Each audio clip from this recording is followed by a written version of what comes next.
Hello students, हम लोग आज लिंकेज एंड रिकॉम्बिनेशन करेंगे।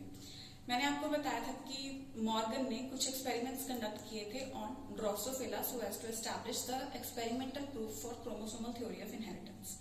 और वो जो एक्सपेरिमेंट्स परफॉर्म किए उसमें उन्होंने कुछ डायहाइब्रिड क्रॉसेस भी परफॉर्म किए थे और उन डायहाइब्रिड क्रॉसेस से कुछ अच्छी ऑब्जर्वेशंस भी निकल करके आई थी। आज हम वही ऑब्जर्वेशन यानी कि लिंकेज एंड रिकॉम्बिनेशन की हम बात करेंगे।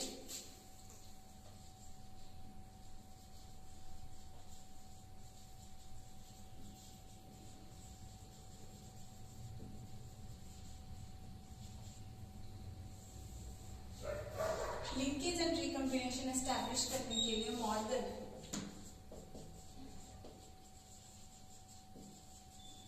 And his colleagues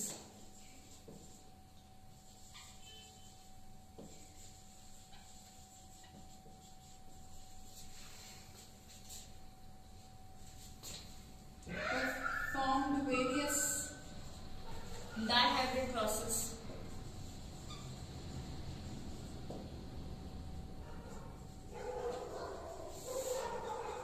on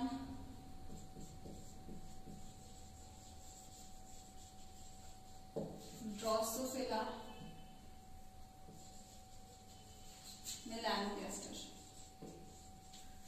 Morgan and his colleagues performed various dihybrid crosses on Drosophila melanogaster और कुछ रिजल्ट्स उसमें ऐसे प्रोड्यूस हुए थे जिनसे लिंकेज और रिकॉम्बिनेशन का पता चला। बेसिकली उन्होंने ये क्रॉसेस डायहाइब्रिड क्रॉसेस परफॉर्म किए थे to find out something about the sex linked genes. ठीक है, to study the jeans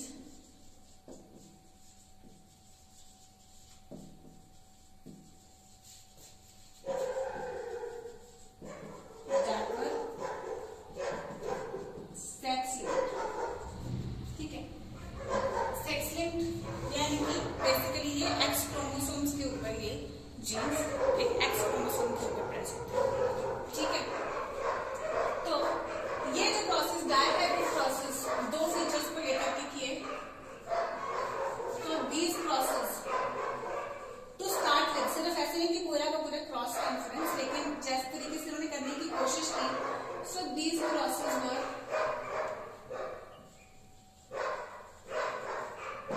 similar to the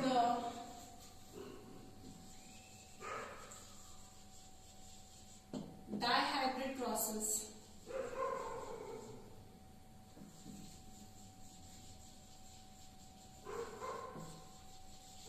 performed by Mendel on pea plants। Mendel ने pea plant पे किया था पाइजम सटिवम पे किया था। ठीक है, pea plant का साइंटिफिक नेम होता है पाइजम सटिवम। तो इस पे उन्होंने ये एक्सपेरिमेंट्स परफॉर्म किए थे। ठीक है, तो जैसे पी प्लांट में हमने किया था ना, राउंड येलो रिंकल्ड ग्रीन, दो फीचर्स एक साथ ले लिए थे। ठीक उसी तरीके से इन्होंने भी दो फीचर्स इसके एक साथ लिए। येलो बॉडीड वाइट आई देख लिया है इन्होंने, जैसे फीमेल ले ली येलो बॉडीड वाइट आइड, और मेल जो लिया वो वाइल्ड टाइप का लिया, वाइल्ड टाइप का। और वाइल्ड टाइप में होता है ब्राउन बॉडीड रेड आई।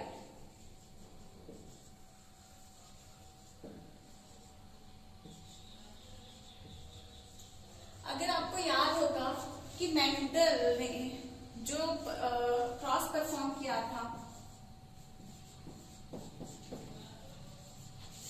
उसमें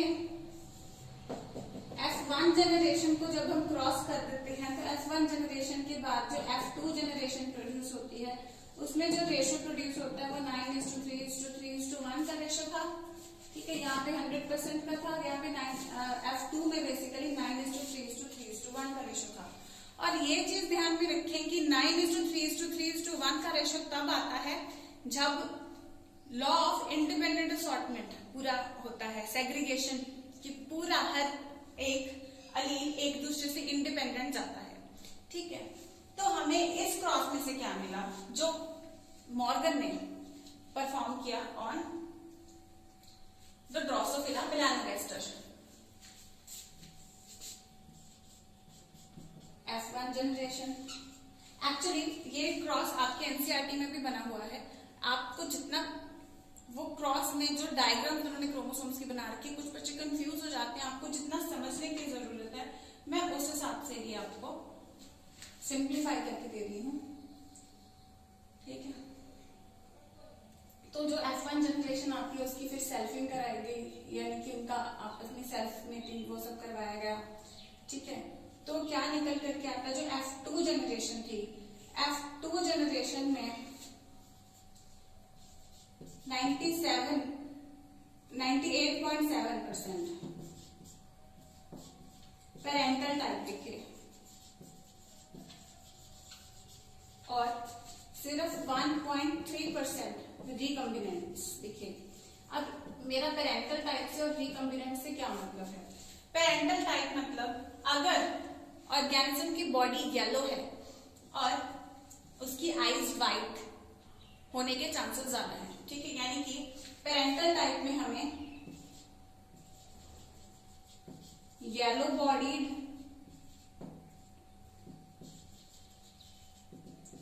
वाइट आइड और ब्राउन बॉडीड रेड आइज, यानी कि जैसा कॉम्बिनेशन इसमें था कि बॉडी येलो है, व्हाइट आइज है, ब्राउन बॉडी है, रेड आइज है, तो वैसा कॉम्बिनेशन ज्यादा मिला। और रिकम्बिनेंट में हमें क्रॉस होता हुआ दिखा कि yellow body plus yellow body red eyed और ब्राउन बॉडीड व्हाइट आइड, ऐसा कॉम्बिनेशन हमें देखने को मिला। ठीक है, इसमें हमने क्या देखा था कि रैंडम डिस्ट्रीब्यूशन हो रही थी। Random distribution in the sense कि जैसे हमने 3:1 का रेशो आ जाता है उसका मोनोहाइब्रिड का, और यहाँ पे डायहाइब्रिड का ये रेशो था। ठीक है, हम यहाँ पे देख रहे थे कि रैंडम चांस है कि राउंड किसी भी गैमेट में राउंड येलो के साथ, जैसे इस केस में तो राउंड येलो के साथ ही जाएगा, इस केस में रिंकल ग्रीन के साथ जाएगा, लेकिन इस केस में जहां पे ये कॉम्बिनेशन था हमारे पास, तो यहाँ पे आर का इक्विवेलेंट रहता है कि राउंड का येलो के साथ भी जा सकता है, राउंड का जो है ग्रीन के साथ भी जा सकता है, रिंकल का येलो के साथ भी, रिंकल का ग्रीन के साथ भी। तो इक्वल रेशोज हुए थे गैमीट्स के, है ना।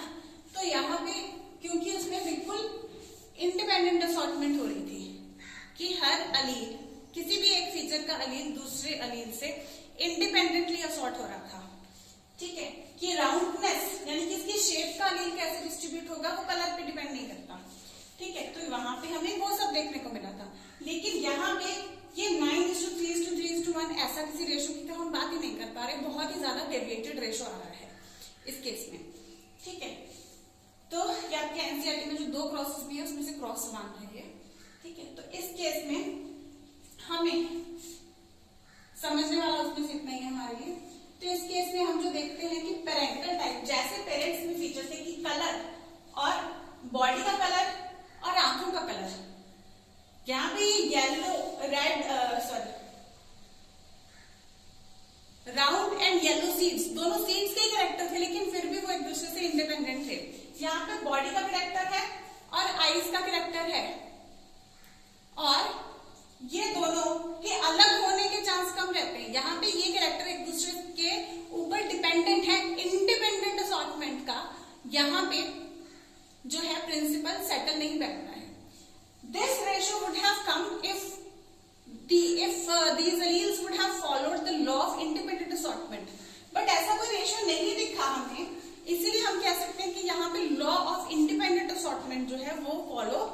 नहीं हो रहा है, ठीक है।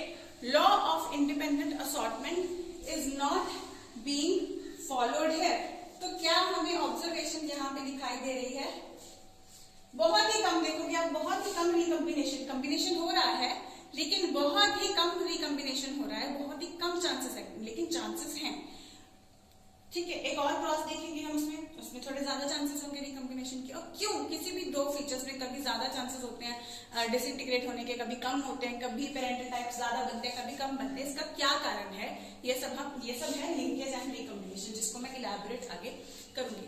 अभी जो इन्होंने डायहाइब्रिड क्रॉस यहाँ पे परफॉर्म किया है, येलो बॉडीड वाइट टाइप और वाइल्ड टाइप का, ब्राउन बॉडीड रेड टाइप का, और उसके S1 जनरेशन को क्रॉस करके जो स्टैंडर्ड रेशो था which should have been present in case of law of independent assortment, in case the law has been followed, तो वो रेशो यहाँ पे नहीं देखने को मिल रहा है, बिल्कुल ही अलग रेशो देखने को मिल रहा है। तो इससे हमें क्या ऑब्जर्वेशन मिलती है?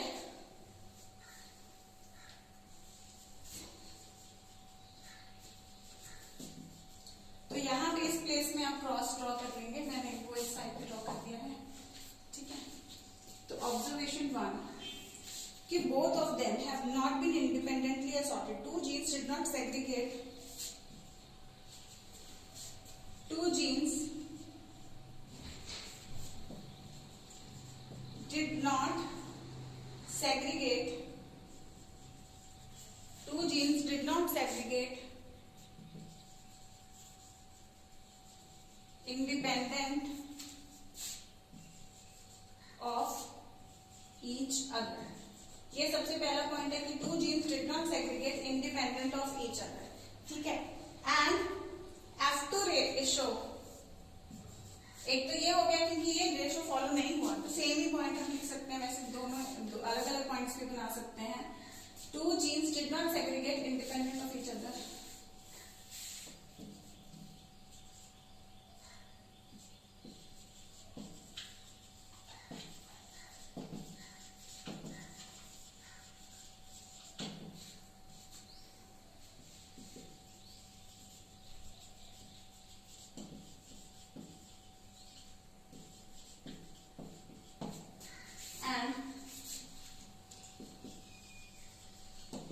ratio of progeny in F2 generation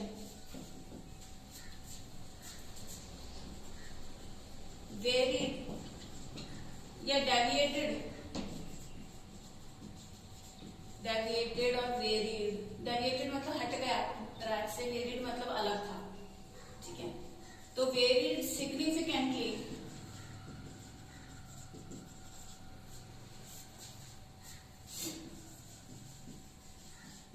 from the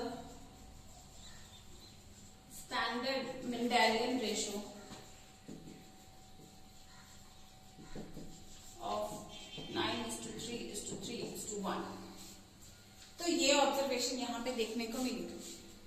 अगर ये रेशो तभी फॉलो होता अगर ये इंडिपेंडेंटली असॉर्ट हो रहे होते, क्योंकि ये रेशो फॉलो नहीं हो रहा 9:3:3:1 का, तो ये पता चल जाता है कि two genes did not segregate independent of each other and ratio of progeny F2 generation में जो प्रोजेनी का रेशो था वो इससे सेग्रीगेट हो रहा है। तो मेनली तो इंटरडिपेंडेंट ही है ये दोनों पॉइंट्स, ठीक है। दोनों ऑब्जर्वेशंस जो हैं वो इंटरडिपेंडेंट ही हैं काफी हद तक।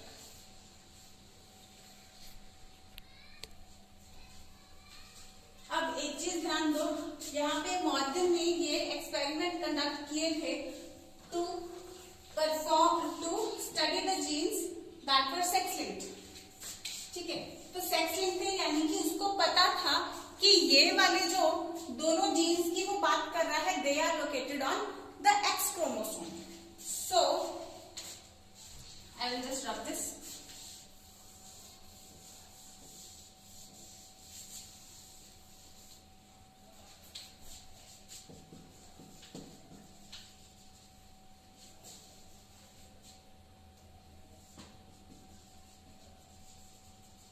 Morgan knew that these genes are present on X chromosomes, and thus he noticed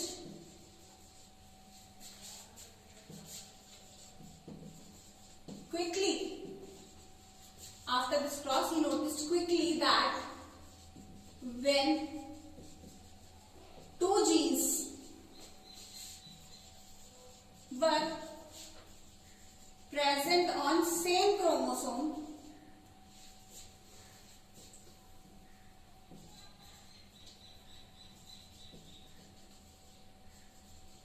तो उसने यहाँ पे क्या देखा था, जब दो जीन सेम क्रोमोसोम पे हैं, जब ये उसको पता था कि एक्स क्रोमोसोम पे और जब सेम क्रोमोसोम पे थे तब जाके ये रेशो आया। तो उसने क्विकली कह दिया कि जब कोई भी दो जीन सेम क्रोमोसोम पे प्रेजेंट है तो रेशो जो है वो पेरेंटल टाइप्स जो होंगे वो बहुत ज्यादा आएगा। ठीक है, so the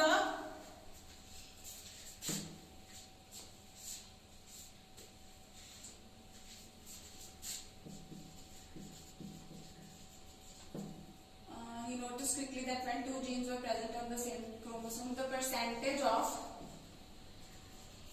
parental combination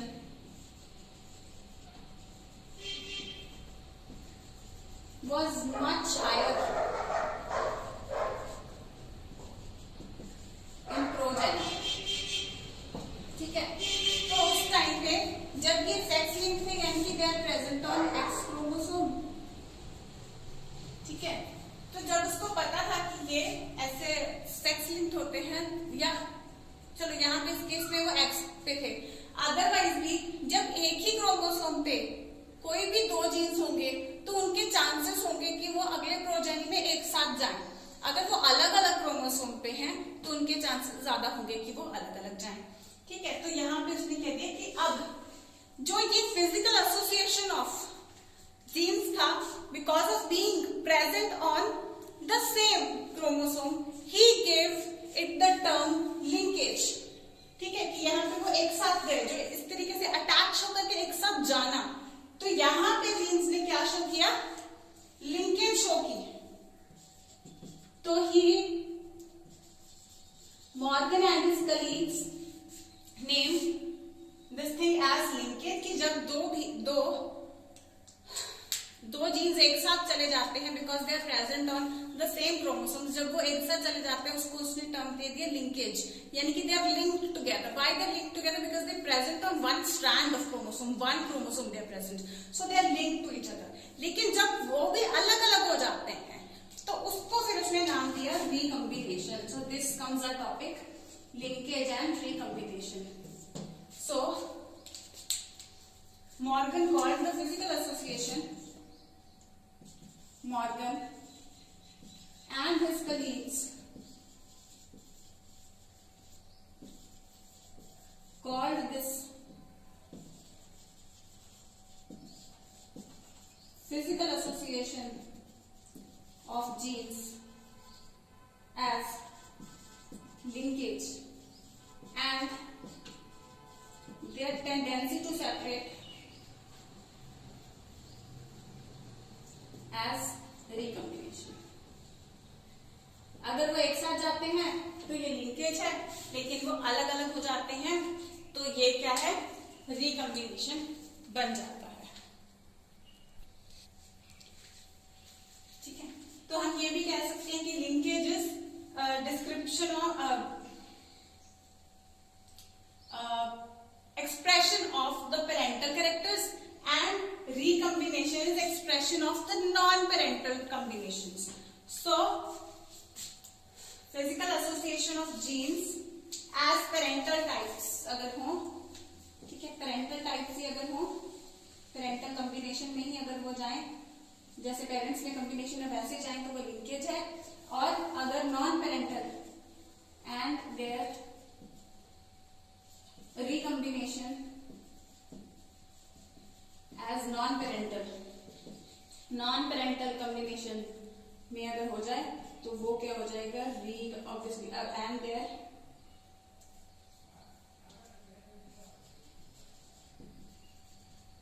that is known as recombination, obviously just English terms है, सिंपल, उनको बस स्पेसिफिक नाम दे दिए इसमें, लिंकेज और रिकम्बिनेशन स्पेसिफिकली बोल दिया, ठीक है। अब इसके बाद मॉर्गन ने और भी क्रॉसेस परफॉर्म किए और नोटिस किया कि ये जो लिंक्ड जीन्स है, जो उसने कह दिया कि एक क्रोमोसोम पे अगर प्रेजेंट है तो टेंडेंसी है कि वो एक साथ जाने की उनकी ज्यादा टेंडेंसी रहती है, अगर अलग अलग पे है तो अलग अलग होने की ज्यादा टेंडेंसी रहती है। लेकिन इसमें भी लिंक्ड जीन्स में भी आगे उसे देखिए tightly linked and loosely linked genes, वो क्यों, वो सब भी हम डिस्कस करेंगे आगे। उसके स्टूडेंट ने भी बहुत कंट्रीब्यूट किया। मैं एक बार ये आपको रिवाइज करा दूं, फिर रब करके आपको आगे का कंट्रीब्यूशन इनका बताती हूँ। अभी तक हमने किया कि मॉर्गन और उसके कलीग्स ने परफॉर्म किए काफी dihybrid crosses on Drosophila melanogaster, जिसमें एक क्रॉस हमने डिस्कस किया, ठीक है। और ये क्रॉसेस उन्होंने परफॉर्म बेसिकली किए थे to study genes present on the X chromosome, ठीक है, sex linked genes. Now these crosses were similar to the dihybrid process performed by Mendel. Dihybrid process similar कैसे, उसमें उन्होंने क्या किया था, मेंडल ने क्या किया था, जो भी F1 जनरेशन उनकी आई थी, दो कैरेक्टर्स चूज किए सबसे पहले तो है ना, shape and colour of seeds, shape and colour दो कैरेक्टर्स चूज किए।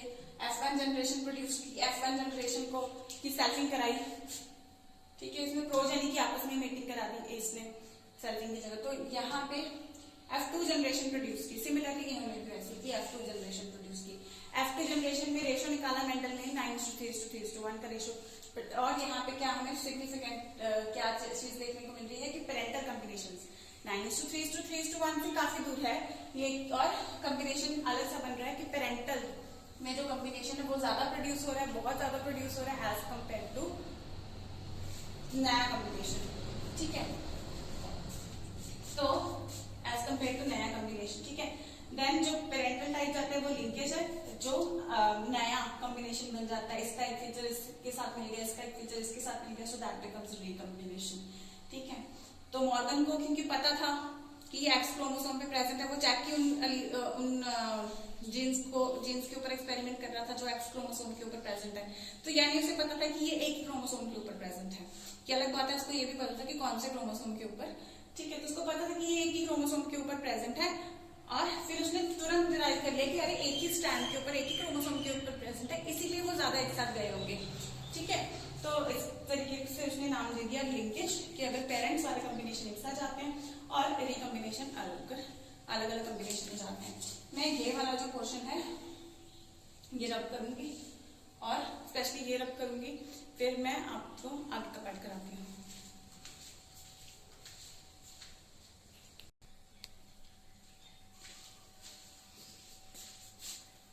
एक चीज स्टार्ट करने से पहले आपको बताऊं, लिंकेज जो यहाँ पे है कि जो पेरेंटल टाइप ज्यादा प्रोड्यूस होते हैं वो लिंक्ड हैं, जो नए कॉम्बिनेशन प्रोड्यूस होते हैं वो रिकॉम्बिनेशन है। जैसे मैंने आपको बताया कि लिंकेज को भी आगे मॉर्गन ने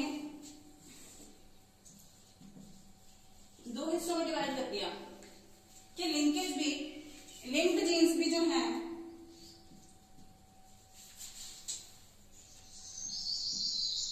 जो लिंक्ड जीन्स भी हैं उनमें से भी कुछ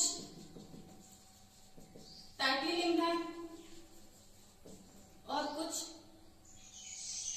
लेस टाइटली लिंक्ड है, ठीक है, लूजली लिंक्ड है, ठीक है। ये उसे कैसे पता चला, ये उन्हें कैसे पता चला, उन्होंने कुछ और प्रोसेस भी परफॉर्म किए, जैसे कि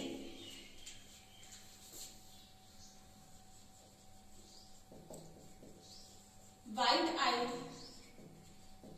मिनिएचर लिंक, ये भी वैसे ही प्रोसेस परफॉर्म किए जो सेक्स क्रोमोसोम के ऊपर थे या सेम क्रोमोसोम के ऊपर थे, बेसिकली हम कह सकते हैं। वाइट आइड मिनिएचर विंग वाले फ्लाई को वाइल्ड टाइप के साथ किया, वाइल्ड टाइप यहाँ पे हम कह सकते हैं red eyed and normal wing. आपके एनसीईआरटी में वाइल्ड टाइप के कैरेक्टर दे रखे, वो आप लिख लेना यहाँ से, रेड आइड और नॉर्मल विंग, ठीक है। और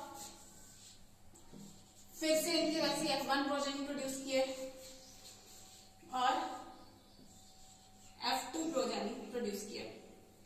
अब यहां पे क्या रेशो आता है, 62.8% और 37.2%, 62.8% एंड 37.2% का रेशो हमें देखने को मिला। किसका? कितने थे पेरेंटल टाइप्स और 37.2% रिकम्बिनेंट्स प्रोड्यूस हुए। यानी कि ये बहुत ही ज्यादा पास थे और ये कुछ हद तक दूर थे। तो इससे ये भी देखो, हमेशा ये नहीं होता। अगर ये होता कि हाँ भाई जो एक क्रोमोसोम, जैसे इन्होंने पहले कह दिया था कि पेरेंटल टाइप ज्यादा होते हैं जब वो एक ही क्रोमोसोम के ऊपर प्रेजेंट होते हैं, तो इस वजह से वो एक ही क्रोमोसोम के ऊपर प्रेजेंट होने की वजह से वो लिंक्ड रहते हैं। लेकिन लिंक्ड में भी उसने कहा कि भाई कुछ लूजली लिंक्ड है, कुछ टाइटली लिंक्ड है। अब वो कैसे पता चले कि एक ही क्रोमोसोम के ऊपर है तो एक ही क्रोमोसोम के ऊपर, तो अभी क्यों लूजली लिंक्ड है, क्यों टाइटली लिंक्ड है भाई? तो लेकिन उन्होंने ये नोटिस किया। कैसे नोटिस किया? By performing further crosses like this. इस केस में ये फीमेल ले ली थी और ये मेल ले लिया था वाइल्ड। ठीक है, वाइल्ड दोनों केस में ही मेल लिया होगा। तो F2 जनरेशन में रिकम्बिनेशंस जो है काफी ज्यादा प्रोड्यूस हुए हैं इस क्रॉस में, यानी कि देवर लेस टाइटली लिंक्ड। ठीक है, तो इस बेस पे उन्होंने जो लिंकेज है उसे दो में डिवाइड कर दिया, टाइटली लिंक्ड और लूजली लिंक्ड में। ठीक है, अब आगे क्या हुआ? उनके एक स्टूडेंट ने, अल्फ्रेड स्टर्डवेंट नाम था स्टूडेंट का, उन्होंने क्या किया? फ्रीक्वेंसी को यूज करके, इसी फ्रीक्वेंसी को यूज करके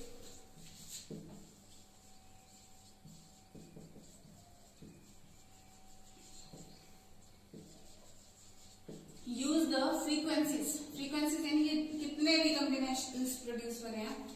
ठीक है, use the frequencies of recombinations produced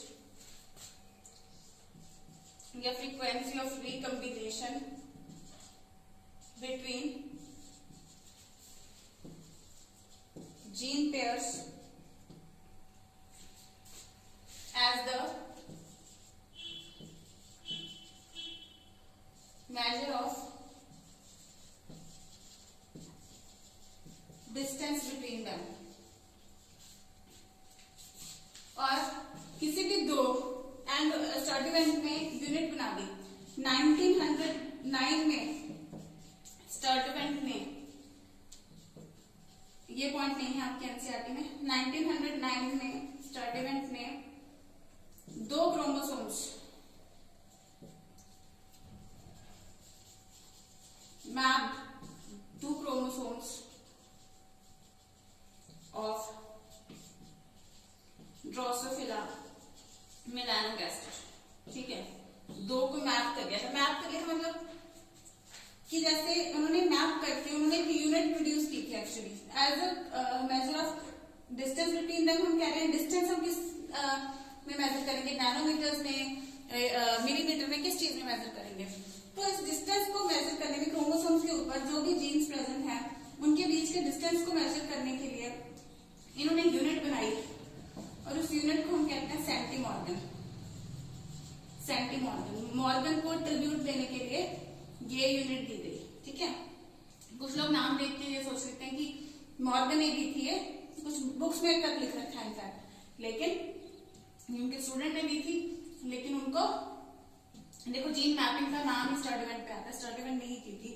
ठीक है, इनकी स्टडी, ये बहुत बड़े साइंटिस्ट बने हैं, इनकी स्टडी और इनकी बुक्स भी पब्लिश होती हैं।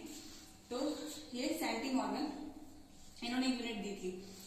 सेंटीमॉर्गन नाम से पता चल रहा है कि ये जैसे हम सेंटीमीटर कह देते हैं, ठीक है, 100th पार्ट।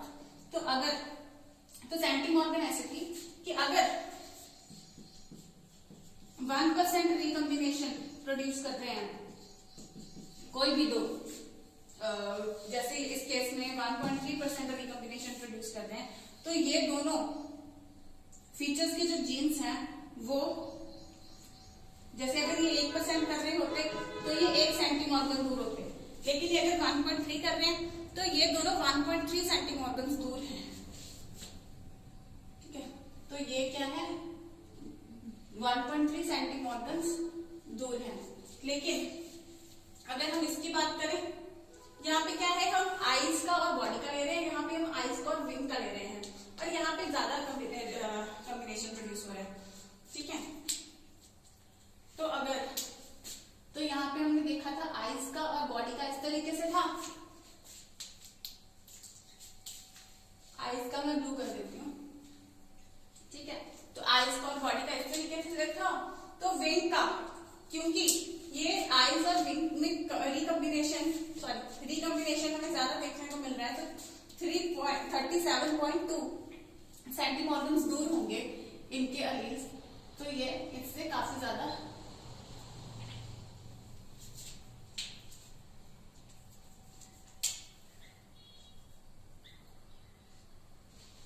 तो यानी कि ब्लू और रेड वाले यानी कि बॉडी और आईज वाले काफी क्लोज है, और जो विंग्स वाला है वो काफी दूर है, ठीक है।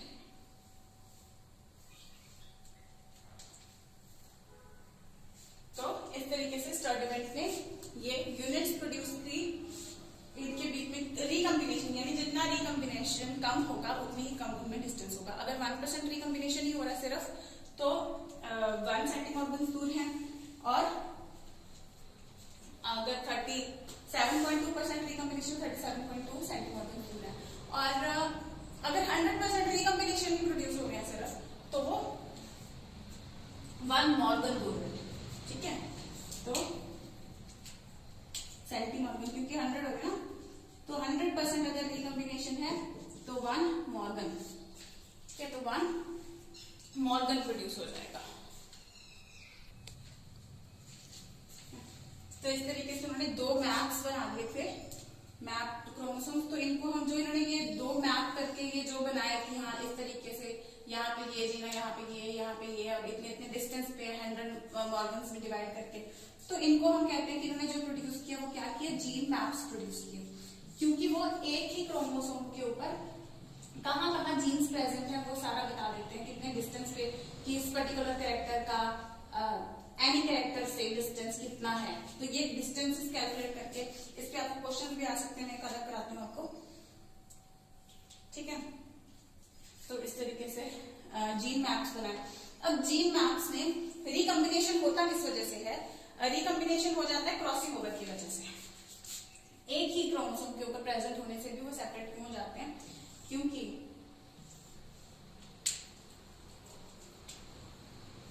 क्रॉसिंग ओवर हो जाती है।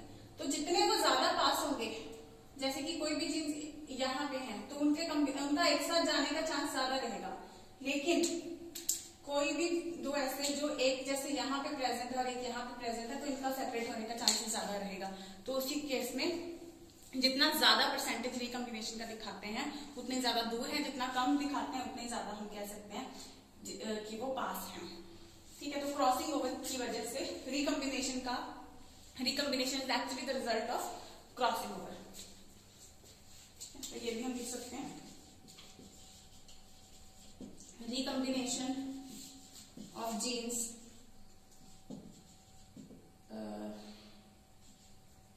recombination of genes that are present on same chromosome.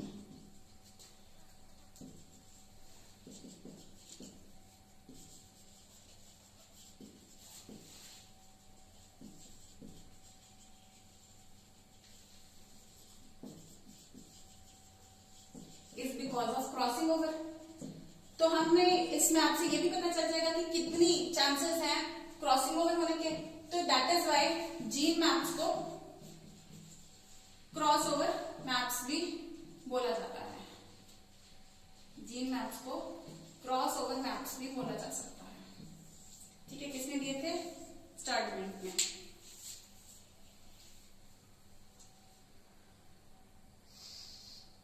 हाँ, अब ये जीन मैप्स कि कौन सा जीन कितना दूर है, आज की डेट में इसकी बहुत ज्यादा, उस टाइम स्टडीमेंट ने ये 1909 में ये पहले 2 मैप किए थे, पहले 2 क्रोमोसोम मैप बनाए थे, जीन मैप्स बनाए थे, यानी कि ही मैप्ड, वी कैन से ही mapped 2 chromosome of drosophila melanogaster thus he made 2 gene maps, right. तो आज ये gene maps are used as the basis of sequencing any genome. जब भी हमने किसी भी जानवर का, किसी भी ऑर्गेनिज्म का जीनोम किसी भी प्लांट एनिमल किसी भी ऑर्गेनिज्म का हमने सीक्वेंसिंग करनी हो अगर जीनोम की, कि कहाँ पे उसका किस क्रोमोसोम के ऊपर उसका कौन सा जीन है और किस जैसे क्रोमोसोम नंबर 1 मैप कर रहे हैं तो उसके ऊपर कहाँ कहाँ पे कौन कौन से जीन्स प्रेजेंट हैं, कितने कितने डिस्टेंस पे। तो ये पूरा क्रोमोसोम मैपिंग के लिए हम पूरे ऑर्गेनिज्म का एक्चुअली स्टडी कर रहे हैं आजकल, ताकि इनको प्रैक्टिकली इस्तेमाल किया जा सके। तो उसको हम बोलते हैं जीन मैपिंग जो की जाती है, तो इसको हम बेसिस माना जाता है एक्चुअली। सो जीन मैप्स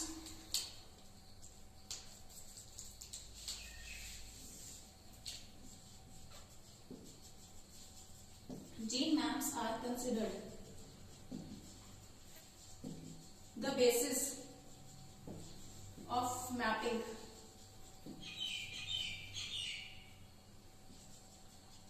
any genome।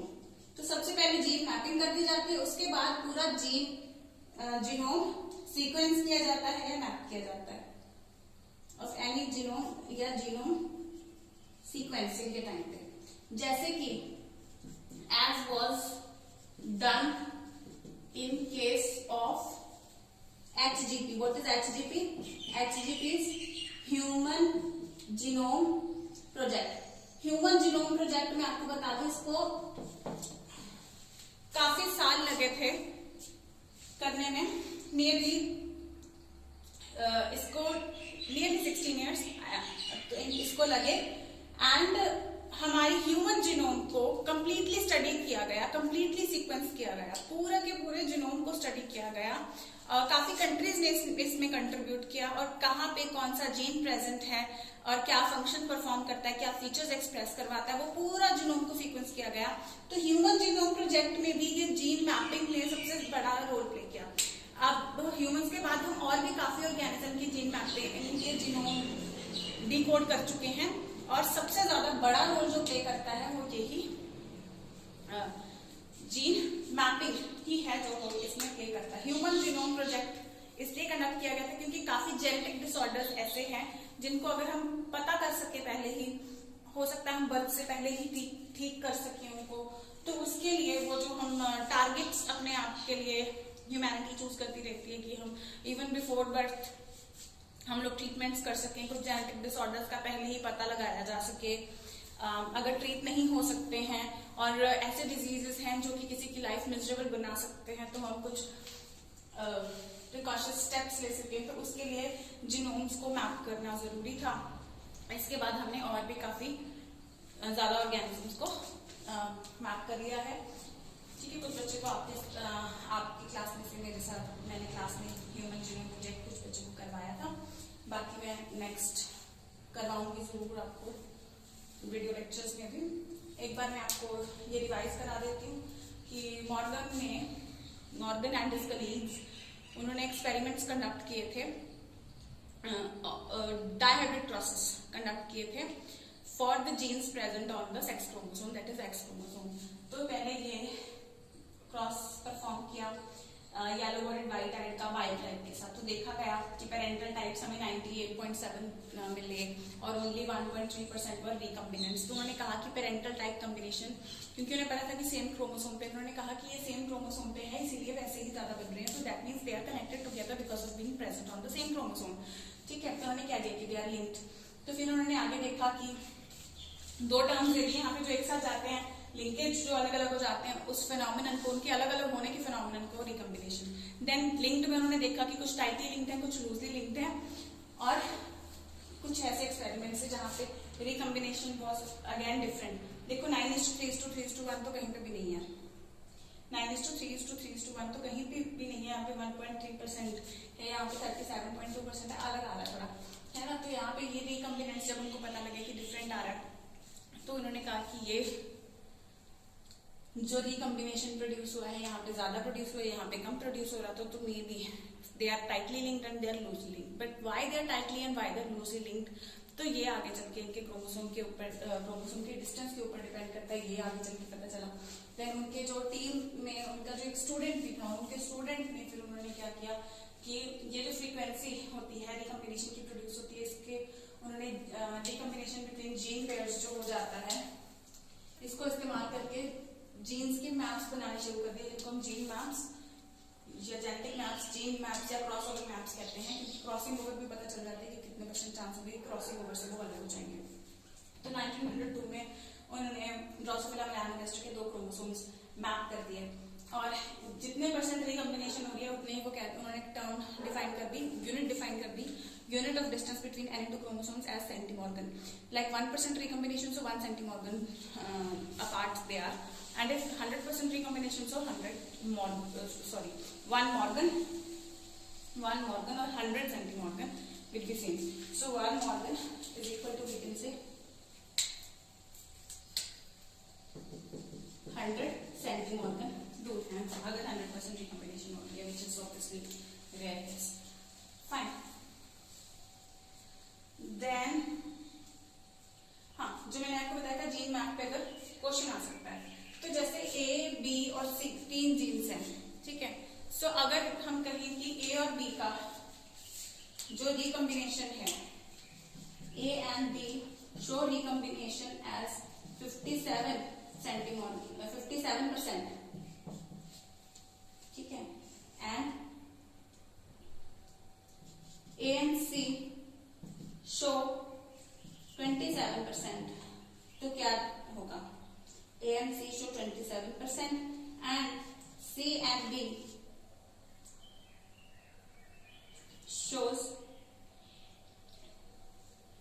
30%, ठीक है। तो यहां से हमें पता चल जाएगा सबसे ज्यादा कौन सा है, 57। तो हम पहले A, तो कोई भी ऐसे ड्रॉ करके आपको मिले होंगे 4 ऑप्शंस, उनमें से आपको चूज करना होगा A और B यहाँ पे है। तो क्या पॉसिबिलिटी हो सकती है? A और C में कम डिस्टेंस है, लेकिन कम डिस्टेंस ये 27 है, तो ये इस तरफ भी हो सकता था, इस तरफ भी हो सकता था, ठीक है। लेकिन अगर ये इस तरफ C होता, अगर और एक्सपैंड कर दें, तो C और B में 57 से भी ज्यादा होता, लेकिन C और B में 30 है, कम है, यानी कि ये इन दोनों के बीच में होगा, ठीक है। या आपको उल्टा आ सकता है, डिस्टेंस भी सीधा दे सकते हैं। आपको पता है percentage recombination is equal to centimorgans, तो आपको यहाँ पे सेंटीमॉर्गन्स भी दिए हो सकते हैं, ठीक है। तो इससे रिलेटेड आपके पास जो भी क्वेश्चंस हैं, या आपको क्या कर सकते हैं, सिर्फ इनमें से 2 दे सकते हैं और पॉसिबिलिटीज भी हो सकती हैं। तो इनमें से कौन सी पॉसिबिलिटी है? पॉसिबिलिटी सिर्फ एक होगी ऑब्वियसली, तभी आंसर की क्वेश्चन सही बनेगा, ठीक है। तो आपके पास जहां पे भी क्वेश्चन हो, जो भी है, उससे ऐसे क्वेश्चन प्रैक्टिस कर सकते हो। They are very very important question, and this topic, let me tell you, this topic is very very important, very very important. मैंने एक ही लेक्चर में सारा क्लबिंग करने की कोशिश इसीलिए की है ताकि कोई भी चीज ऐसे सेग्रीगेट ना हो जाए। जैसे कोई भी चीज सेग्रीगेट हो जाती है इसमें, तो कंसेप्ट बिल्डिंग उसमें फिर डिफिकल्ट हो जाती है, ठीक है। ताकि वो डिफिकल्टी आपको फेस ना करनी पड़े, तो मैंने ये सारी चीज बहुत ही फास्ट तरीके से आपको ये सारी चीज कराई है। आप वीडियो को बार बार देखें तो आपको बेटर कंसेप्ट इसका बन जाएगा, ठीक है। वीडियो को रिपीट करें, प्लस हैंड रिटन नोट्स बना लें। इसके बुक में पैराग्राफ दे रखे हैं, मैंने थोड़ा पॉइंट वाइज सेग्रीगेट करने की कोशिश की है हर एक चीज को, और इजी टू अंडरस्टैंड बनाने की कोशिश की है। तो इसको रिपीट कर करके भी देख लें आप, एंड अपने हाथों से इसको नोट कर लें कॉपी में, फिर आपको ये कंसेप्ट हमेशा याद रहेगा, और फिर ही आप इसके क्वेश्चन देते हैं कर पाओगे। एंड ट्राई कि इसको जितना जल्दी लेक्चर सुन के याद करके जितना जल्दी हो सके क्वेश्चन अटेम्प्ट कर डालो, टॉपिक को पुराना मत होने देना, ठीक है। तो अच्छे से आप इस पेपर को तैयार करो। ऐसे नहीं है कि टॉपिक कंप्लीट हुए बहुत दिन हो गए फिर हम क्वेश्चंस प्रैक्टिस कर रहे हैं, फिर ये टॉपिक वैसे कि वॉलेटाइल हो जाएगा। टॉपिक बहुत आसान था, लेक्चर सुन के आपको पता चल गया, लेकिन इंपॉर्टेंट भी है, लेकिन वॉलेटाइल भी है। अगर प्रैक्टिस नहीं करेंगे तो ये दिमाग से उड़ जाएगा, ठीक है। तो क्योंकि वॉलेटाइल है ना, तो अभी इसको रिवाइज करो, लेक्चर को बार बार सुनो, और क्वेश्चंस जितना जल्दी हो सके क्वेश्चंस प्रैक्टिस करो। कुछ पार्ट मैंने इसका रब कर दिया था, आई होप आपने वो भी या तो स्क्रीनशॉट ले लिया होगा या नोट कर लिया होगा, और मैं अभी साइड पे होती हूँ तो इसका भी स्क्रीनशॉट ले लेना, और ये सारी चीज आपके नोटबुक में होनी चाहिए। अच्छे से आप इस चीज को प्रैक्टिस करो, and keep studying, keep working hard. All the best to my future doctors.